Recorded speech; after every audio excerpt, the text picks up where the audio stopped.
but I saw so much walking. It was so incredible to do that. Just to go to all the places that I saw that, like I said, you just couldn't find in a car. You couldn't even find walking because you need to be on this pilgrimage trail. And there's little signs along the way, and sometimes they disappear, but you know the general direction, so you can keep going and then find them again. And things like about 200 or 300 k's into it, I needed something to walk with, something like a walking stick or something like that. And I got one, and then I found some bamboo and chopped it off, just a thin piece of bamboo.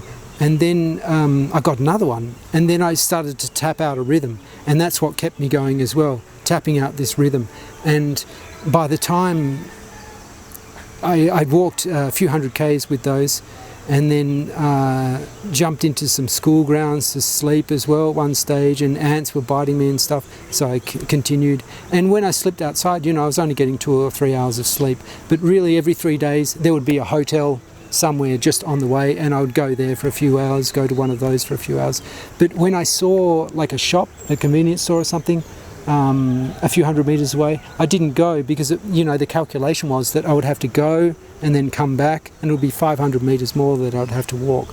So sometimes I didn't even eat. I didn't eat for 24 hours at one stage. I was just I just bought some tea with milk, royal milk tea they call it, from a vending machine, because it was the closest thing I could get to food, and continue that way as well. And sometimes I'd get to convenience stores, and I would just be thinking about energy. I just wanted energy, and so that filled myself up with the most nutritious. No, really, I was just trying to get the highest amount of calories at some points.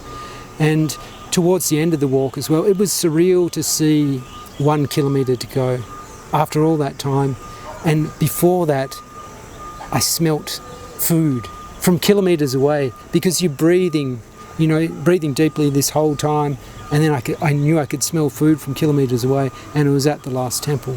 But and another section as well, I was walking without any shade at all in 38-degree heat for 90 kilometres, and just walking along, and a guy on a motorbike came past, and then he came back again and just handed me this cup of ice, and I burst out in tears because of the kindness of him, and because it was just a release of energy, that's all. And other people stopped their cars and said, "Come on, get in." And I said, "No, I can't. I'm walking. I have to keep walking." And this is with me stretching out my legs and stuff, just to try and get the pain out of my legs. And another time I just sat down and thought that, I have to stop. I can't keep going. But my mind relaxed again, and then somehow I kept on going. And every morning, I had blisters all over my feet as well. And I would hobble at first, but I knew that I had to forget about that, push through the pain, and then walk normally. Because if I didn't do that, I would destroy my hips, or, I'd have a problem, and that would really stop me from walking. So I forced myself to walk in a good way, with good posture and stuff, and that mind, the middle mind, or whatever you want to call it, in the moment, totally in the moment, to absorb everything. And another time I was walking along, and there I was caught in torrential rain as well, and it was the most rain they'd had there for 60 years. And I got to this bottle shop, and the woman said, "Yeah, my friend's got somewhere you can stay," because they have these inns that you can stay at, especially for the pilgrims as well. They were there traditionally, and she gave me the number, and I went out, and the piece of paper I had got wet, and it totally got wiped off. I had to go back and ask her again for directions. I found the place after going through the rain. It felt like I was going to get washed into the ocean there, and I went there, and the woman was beautiful. She gave me some fish and rice, and there was a bath there, so I had a really hot bath. And then I said, "Yeah, I'm going to leave at about 3 or 4 o'clock in the morning, if that's okay." She said, "That's fine." She made me some onigiri, which are rice bowls, beautiful, and I ate them by the ocean the next day. And other times I slept on a concrete table, and I felt like I was just like having an operation or something. There was a hut in some park, I think, and there was a concrete table, and I just lay back, and I just stretched my back in another way. Instead of being hunched over, I stretched it back and lay there for I don't know how long. It was probably only 40 minutes or something like that. And another time I was a bit lost at the start of the pilgrimage, really, and I didn't know exactly where these places were to stay for the pilgrims, because they were in the city this time, just these open almost benches, really. And I was at a convenience store, and a mother and her daughter said, no, don't stay there, it's dangerous or whatever. It wouldn't have been dangerous, but it wouldn't have been comfortable at all, just being in the city, totally exposed. And they took me back to their house and gave me beautiful food. I met the grandmother there, and I said, sorry, I have to leave like about 3 o'clock in the morning because I've got to keep walking. I have to keep this momentum. And they said, that's fine. And they took me back to the point. I said I have to continue where I left, and they took me back to the same point, and I continued walking from there. But they were really kind. And another person along the way, they ran out and gave me a banana and a drink and something else. And towards the end of the pilgrimage too, then someone gave me a little statue, because it was they knew that any pilgrim that passed there, they were just about to complete it, so they'd walked over 1,000 k's already. And in another place, I met some women, because my Achilles tendons were done after this mountain, one particular mountain, the highest mountain.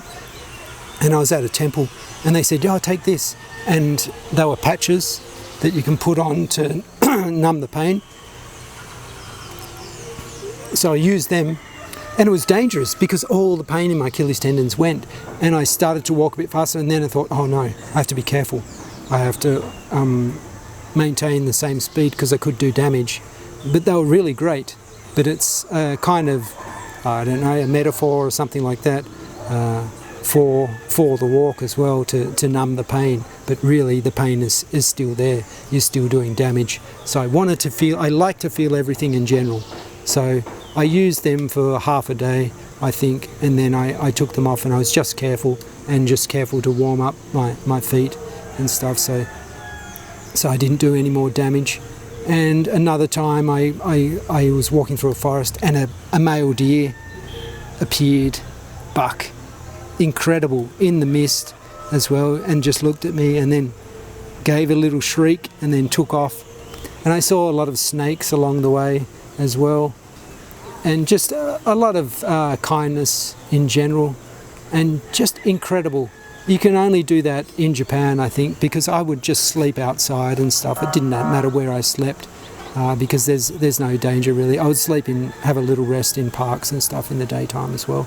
And one time when I was coming out of a tunnel, then I'm sure I saw a bear. Just the movement again, it reminded me of the snow leopard in Nepal that I saw. Same movement, and there was nothing else that could have moved like that either, or of that size, because there's a tunnel, and then the tunnel at the exit there was a little bit of forest down below, and I saw it moving there. But when I got to the end of the pilgrimage too, then I met a German guy, and he'd been on it for 3 months with a big backpack and everything. I didn't say anything.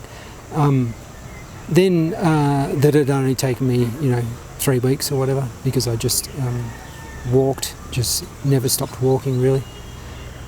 Then I left that last temple. I think I got a bus right there.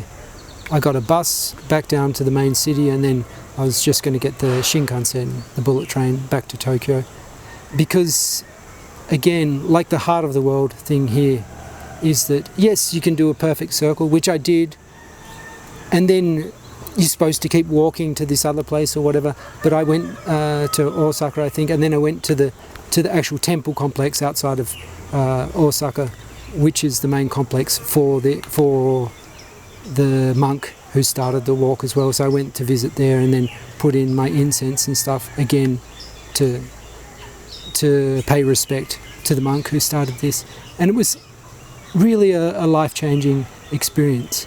And I got back to Tokyo, and the trains were full. I had my walking sticks, and actually on the way then I burnt those walking sticks down. I mean, they just curled up like curls because they were tapping on the road the whole time, and they curled up, the bamboo curled up like this, and they shortened, and then just at the right moment there were handmade ones in one of the huts made by children, and they were fired and everything and lacquered and stuff, and they said, please take one. But I actually took two because I needed to, and I used them for the rest of the walk. So I had them on the train in Tokyo, and I was destroyed.